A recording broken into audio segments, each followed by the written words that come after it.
The Giants started out one of their softer parts of the schedule by getting swept at home by the Miami Marlins. They went 3-6 on this homestand, 3-6 in the Rafi Devers era. But it's not time to panic.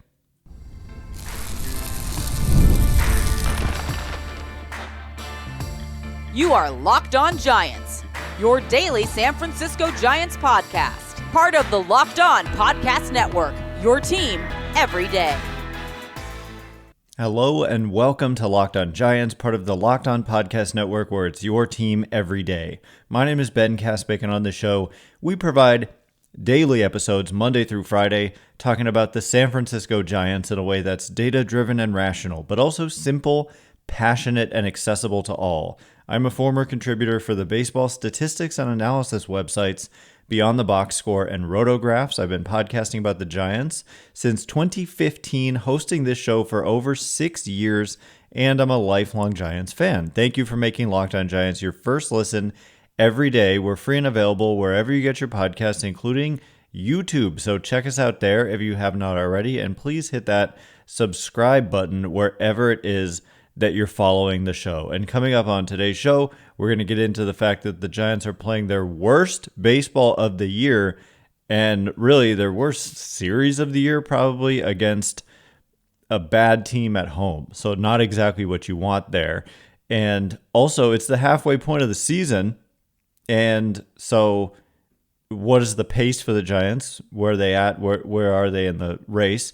But like I said, despite playing poorly, Rafael Devers, Willy starting to show signs of life. Not time to panic. And I think actually some of these guys like Devers, it could be good to go out on the road. And can the Giants rebound against the next team? They play tomorrow, the Chicago White Sox.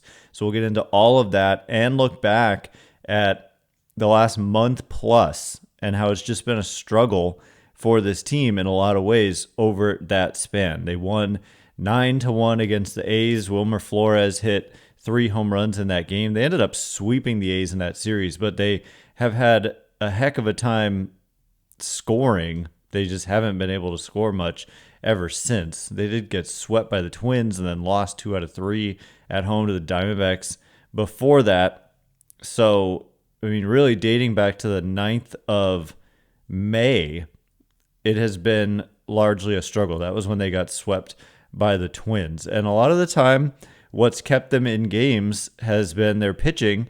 And then it does seem to me like when they have a game where they put up some runs, those are the games when they allow a lot of runs. And that was the case today as they fell to the Marlins 12-5.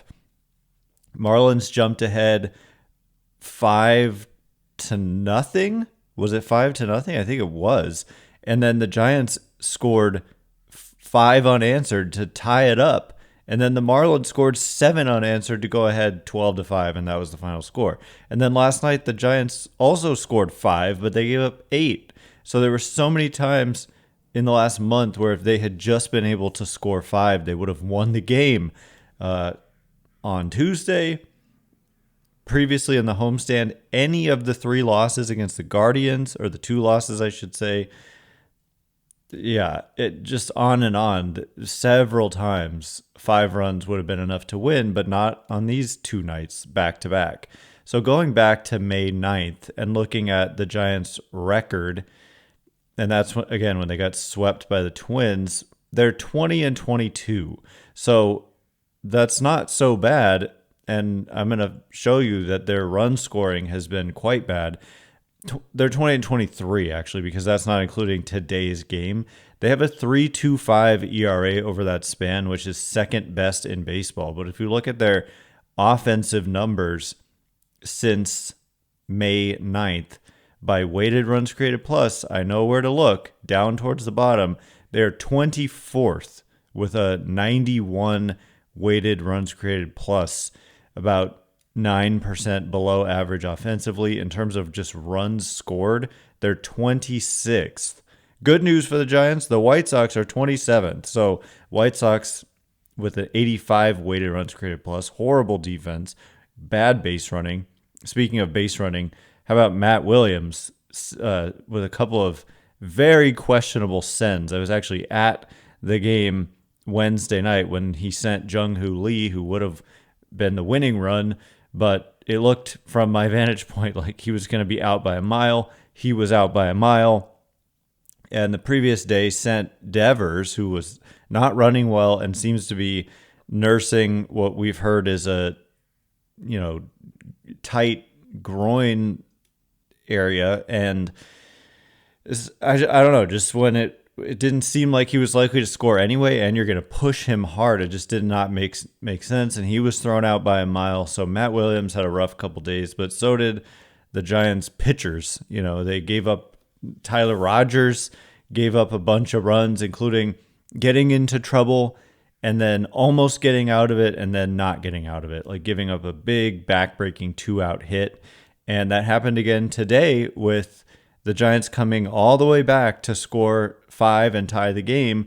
And then Hayden Birdsong leads off the next inning with 2 straight walks, which is exactly what you don't want to see. They take him out. Spencer Bivens comes in and almost gets out of it. He gets 2 outs, but then a back-breaking 2-out, 2-run double, and then a single makes it a 3-run inning. So 1 pitch away from getting out of these innings, and then 1 maybe bad send away from winning that game yesterday. Also, Christian Koss lined out to end the game, and that ball... Similar batted balls are a hit like 3/4 of the time. It just happened to be hit right at a defender. So that's just how it's going right now for the Giants. And if we look back just offensively to what have they done since that streak started when they weren't scoring more than 4 runs for however many weeks in a row, that was the 17th of May. So we're well past a month from that point. However, let's look at their offense since that time. By weighted runs created plus, the Giants are 24th with an 87 weighted runs created plus, and that's coming into today's game when, to be fair, they had a solid offensive game. I mean, if you just pitch decently against Miami, then 5 runs should be enough. Giants had 12 hits. They had some walks. They got hit by a pitch. They had 1 walk. Did they have another hit by pitch? I think I'm misremembering. The Marlins got hit on purpose. That was for sure on purpose, in my opinion, by Hayden Birdsong, and it led to a 3-run inning. 2 outs in the first. He drills Otto Lopez and then can't get out of it. Ultimately allows 3 runs in the inning. And so just everything going wrong for the Giants right now. But again, since that point, when that streak started where they weren't scoring more than 4 runs in a game for weeks, Giants, their batting average on balls in play, worst in baseball at 264.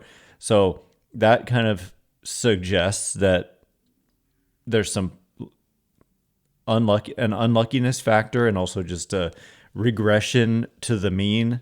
And regression, yes, can be a positive regression to the mean. So you're not going to be last with a 264 average on balls in play. Like, that's not going to last. So you're more times moving forward since the last month than the last month and a half. When they hit the ball and it's not a home run, those balls are going to land for hits more often than they have been. And since that time, the Giants are last with a 220 batting average. Second last, Chicago White Sox. That's the good news. On base percentage, Giants are 19th, so they have been taking their walks. The White Sox are 26th, by the way, and in slugging, the Giants are last with 346 slugging. That's a 126 isolated power, which is 26th in baseball. And runs scored, Giants are 28th. 2 teams only with fewer runs scored since May 17th. So a month and 9 days, and they're just not scoring runs. But when they have like 5 a game the last 2 nights, they give up runs. So go figure. That's just how it goes right now. But it's not all doom and gloom. I'm going to explain some positives. Like, how about Willy Adames? How about Rafi Devers today? Much needed bats heating up. We'll get into it in just a minute. And before we do, Today's episode of Locked on Giants is brought to you in part by Supply House. Get the supplies you need from the site that is made for the skilled trades. Supply House. Whether you're in plumbing, HVAC, or electrical work, Supply House is the reliable way to order products online. Their easy-to-use website is packed with helpful resources and the latest product info to help you get the job done right.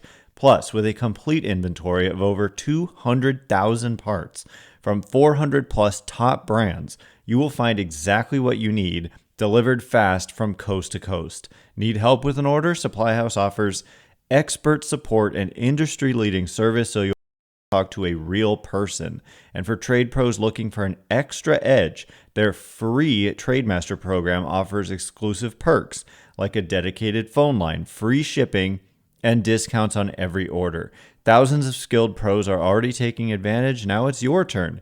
Join the TradeMaster program today at supplyhouse.com/TM and start ordering plumbing, HVAC, and electrical supplies with just a few clicks. Plus, use promo code SH5 for 5% off your first order. That is supplyhouse.com.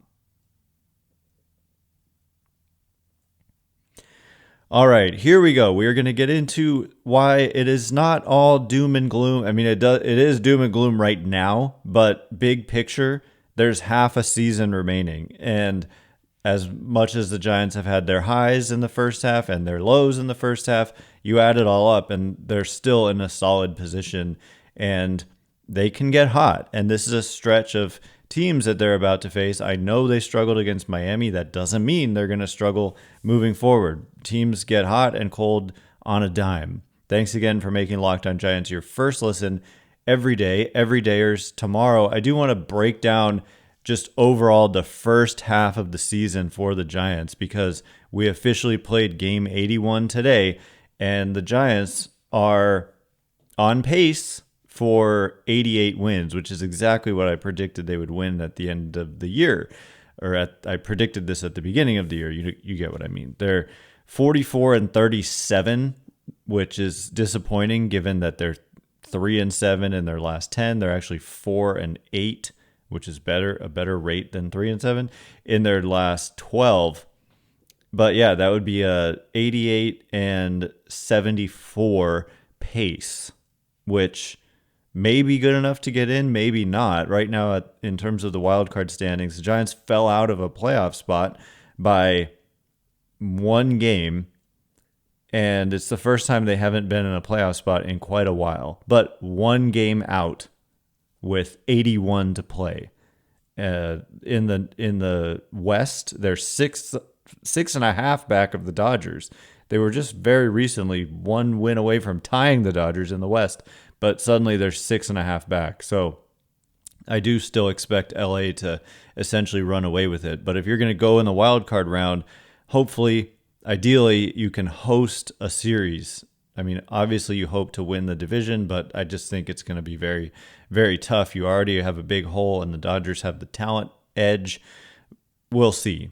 A lot remains to be seen. A lot of baseball left. 81 games is a long time, and it remains to be seen how it's all going to play out. But some positives to take away from today were, for me, Willy and Rafi Devers, who accounted for 6 of the Giants' 12 hits in this game. Also, Christian Koss, who was filling in for Casey Schmidt, who got hit again. Giants have been hit a lot lately. They did retaliate. It seemed pretty evident to me that that was on purpose. It led to 3 runs. We don't know what would have been different if Hayden Birdsong hadn't drilled Otto Lopez seemingly on purpose in the first inning with 2 outs on the first pitch. Nobody on base. Led to a 3-run rally. Brett Wisely also stepped up and had a big game today. But Adames and Devers are like long-term, more essential pieces for the Giants. And, I've got the number. I can look at the individual player numbers since that game where that streak started. But overall kind of season numbers for the Giants, they have a 95 weighted runs created plus, which is just not good enough. And they expect Devers to be a lot better. Also, Matt Chapman is going to come back eventually, and that will help a lot because they've certainly missed his bat in the lineup. He was just getting hot too when he went down, like red hot. But for Adames, his season numbers coming into today were that, his weighted runs created plus was 80, 20% below average offensively. And that is not what they were signing up for when they signed him to a 7-year, $182 million contract. Of course, he knows it. I know it. You know it. Everybody knows it. He's underperformed thus far, but he's had his moments and he's starting to heat up. And if you look at kind of the rolling numbers, he's on an upswing right now. And that continued today with 3 hits. I do believe they were all singles. They were. So that's kind of a concern. His power is down this year, far fewer extra bases than normal for him. But so he raised his weighted runs created plus from 80 to 83. His batting average from 207 to 215. His on base from 298 to 293. And the slugging goes up with batting average, which is a good example of how slugging percentage is flawed. He didn't slug at all. That's not really the point. Slugging, anyway, it goes up even if you didn't have any extra base hits. So now he's hitting 215 with a 298 on base and 349 slugging. So obviously more work to do to get back to what the Giants expect and hope for out of him, but he's on the upswing and they're going to Chicago to play the White Sox. We will look at the numbers for the White Sox. We'll look at the ballpark for the White Sox. We'll look at the weather, and also the Giants go to Arizona. And the D-backs have had trouble pitching this year and last year. And then they go to Sacramento to play the A's, and that ballpark has just been a bandbox. And the A's have played really poorly there. So this, even though you got swept by the Marlins, you can very much turn it on a dime and go sweep the White Sox, and then everybody will feel a lot better. Like, I'm not promising that by any means, but it's certainly a possibility. The Giants on paper have a much more talented roster than the White Sox, for sure. And Devers was another big positive. So he came into this game with the Giants hitting 194 with a 286 on base and 323 slugging. That's 25% below average offense. And that is certainly not what you would expect from Devers long term. It's an 8-game sample. It's a tiny sample. I will remind everyone that he started out this year with Boston 0 for 19 with 15 strikeouts. And he ended up having like the best numbers of his career coming into when he joined the Giants. Like, he was having the best season of his career. So today he raised his average from 264 to 270, his on base from 290 to 296, his slugging from 485 to 502, and his weighted runs created plus from 141 to 146. So it was a good game for Devers. I'm not sure I mentioned yet, he hit a bomb to center field, just to the right of center field, and it was way up over the bullpens. And so that was just really good to see. We yesterday got into the details of Oracle Park and how it has this year and over the last 3 years, but especially this year, we've seen huge dramatic differences between night games and day games. And so far, Devers has 2 home runs, and they're both in day games, and this one was a blast. Home run, a double, and a single for Devers, and a walk. So just a great game for him. His walk rate, we haven't seen most of this performance. Most of it came with the Red Sox, but his walk rate is 16.3%, which is, it has to be among the highest in baseball, as does his on-base percentage. Yeah, Devers' walk rate coming into today at 16.3%, which is what it remained, didn't move, even though he walked 20% of the time today, was 3rd highest in baseball. And his on-base percentage was 8th highest at 390, and now it's at 396, which would put him with the 5th highest on-base percentage, behind only the likes of Aaron Judge, Will Smith, Kyle Tucker, Jonathan Aranda of the Tampa Bay Rays as well. So, when you take Devers and you go put him into the Chicago White Sox ballpark against Chicago White Sox pitching, also in Sacramento, also we'll see, it's a good place to hit in terms of hitters like hitting there. The humidor has changed things in Arizona, but this road trip, I think, is potentially a good one for the offense. But suddenly the pitching is struggling, so hopefully the pitching can get back to its norm, and then the offense can kind of continue to build off of what were two decent enough games. Although yesterday they didn't get it wasn't a good game offensively, even though they ended up with 5 runs. One of those runs came in extra innings, courtesy of the free runner. 2 of them came in a 9th inning where they finally rallied. They got a leadoff homer from Yastrzemski, and then the rest of their hits were singles in the whole game. I think they had like 5 hits in the game. So 5 runs, but not a great offensive game overall in the second game of the series. Yeah, 5 hits. They've often had 5 or fewer hits. They have the most wins of any team. Like a few days ago, they had the most wins of any team in games in which they had 5 or fewer hits through a team's first 77 games of a season in the history of baseball. So they almost did it again last night. Almost. They were one Willy Adames swing.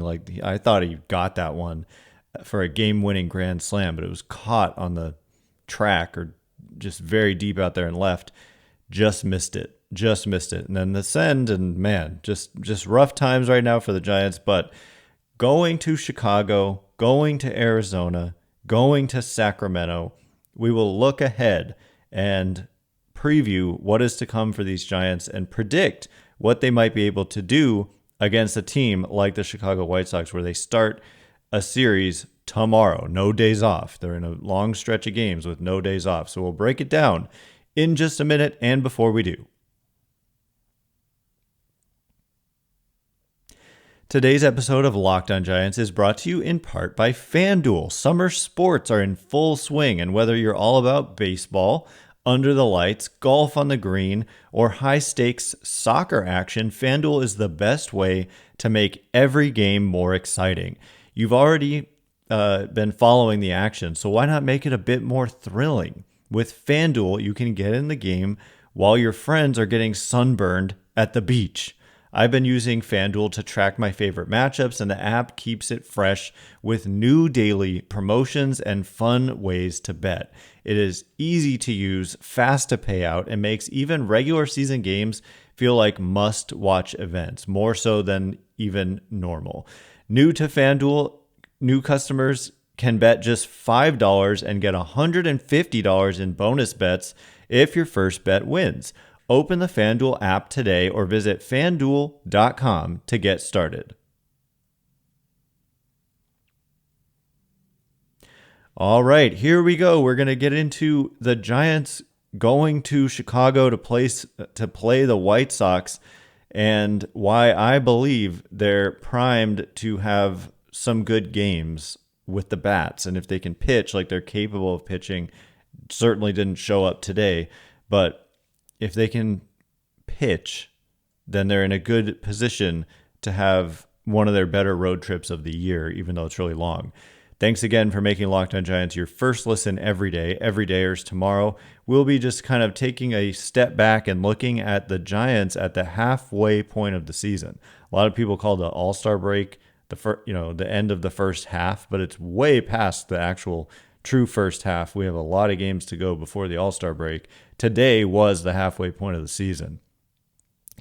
After the game, that marked the halfway point. So, going to Chicago, it is relevant to look up what the pitching matchups figure to be, but I also just want to see overall on the season, how has the White Sox pitching been?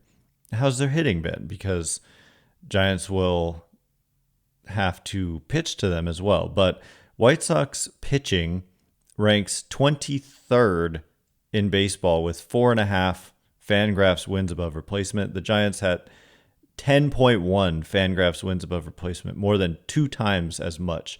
Giants have a 3.34 ERA, which ranks 3rd in baseball. The White Sox have a 4.19 ERA, which ranks 20th in baseball. So it's not as bad as I was thinking it was. The Dodgers actually have a worse ERA. That is a surprising number to look at when I just glance here, with a 4.24 ERA, 23rd in baseball for the Dodgers. The White Sox have allowed fewer earned runs per 9 innings than the Dodgers. That's kind of crazy. So the White Sox pitching has been decent. They've actually outperformed their fielding independent pitching by quite a bit, which is a little surprising because they haven't rated as a good defensive team. They're going to have Aaron Savali, newly acquired Aaron Savali. They traded him after he requested a trade from the Brewers, traded for him. And Aaron Savali has a 5.03 ERA on the season. He's allowing almost 2 home runs per 9 innings. His strikeout rate is just 16.8%. These are ugly, ugly numbers. And so naturally, he will probably pitch a shutout. No, I'm just kidding. Hopefully not. But, just a pitcher having bad numbers is never a guarantee that the Giants will have success.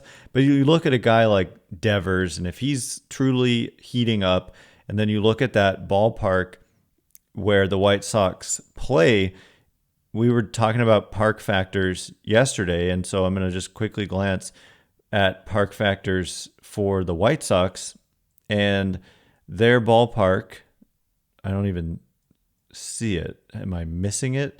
Their ballpark rates about league average. And so I thought it was better than that. It's about fair for home runs. It's below average for triples and doubles. And it's about fair for singles, about fair for on-base percentage.